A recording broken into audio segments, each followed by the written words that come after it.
اون لاکست ننت مادر قبه گاتو بخور همونجا هفتی رو تو در بیاری تخار کس خفه مادر قبه مسلسل بلندیشون مادر جنده ها رو به گلوله خار کسته برو بیرون. شما اینجا ادمینین مادر قهوه یا باقوشه.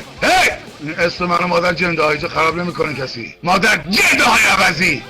لعنت به تو شاهین نجفی. حالا که میای حضرت ابوالفضل که عشق همه مسلمانان میکنی بهش توهین.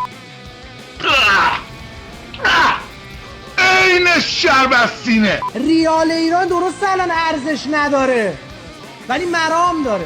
توطئه در کار است. من خارکس $500 به ما نمیرسه. خارکس خفه مادر قبه. آخه توی کسننه ویروس دیجیتالی میخوای با من ابر انسان فکری کشتی بگیری. آخه خجالت نمیکشی؟ خودت هم که میدونی جگله میشی. باز پدر مادر جیمی. خب یا با چی؟ بچه کهگروه احمر کجاست؟ چی تو کونه کجت که میگوزی میام شاهنشهر خوشگاه خوش میدم بکنه.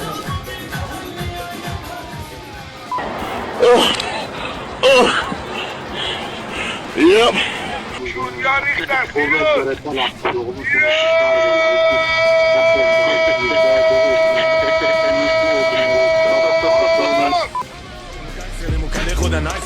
شیرم تو کست ننت فرباد مادر جنده.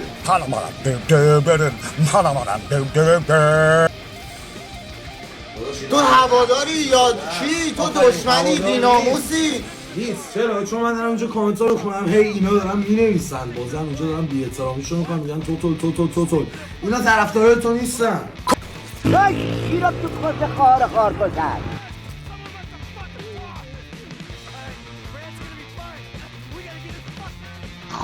کسته آرشی پیش اینو باید گرفت کردش اینجا. کاسته مادر جنده میگم خدا منم. کاسته اون زنی که جنده. کاسته مادر قهبه. کاسته پدر مادر کوری مادر.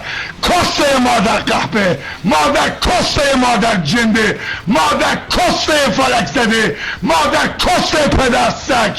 پدر کاسته مادر. هر تلویزیونی میری میبینه داره سریالی رو که اون تلویزیون ماه گذشته تموم کرده این میذاره. خود تلویزیون حکومت اسلامی هم شبی 4-5 تا قبل از افطار بعد از افطار سریالو میذاره و تمام کیپ تا کیپ عقدش مهین خیار بیار ماسته بیار شروع شد.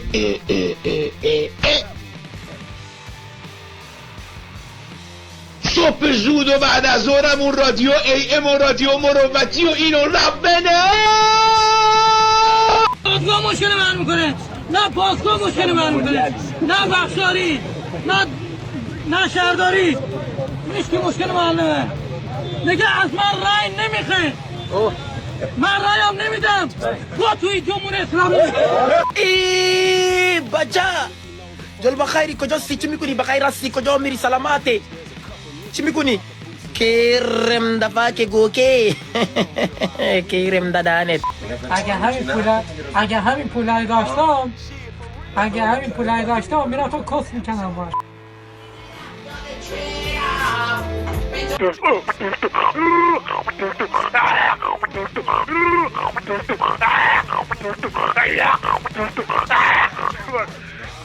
من اصلا مال کجایی داشت؟ مال که نیستی، مال اون تو خشتکمونه ولی سلطان تهران هم عزیزم. نوکرتم دایی علی، چشامی به علی. خرم آباد به مولا پرچمش بالاست چون با وجودش خودتی که دوست دارم ببر چگینی نشه داشت. مادر جنده بچه بسیجی. یه ضربه خوردم تو بچگیم. آره طرف منو نکرد و منم پول نداشتم. آره خوب. و فقیر بودم، پول نداشتم، طرف منو نکرد و این انگیزه ای شد که من پیشرفت کنم. خب یا با چی؟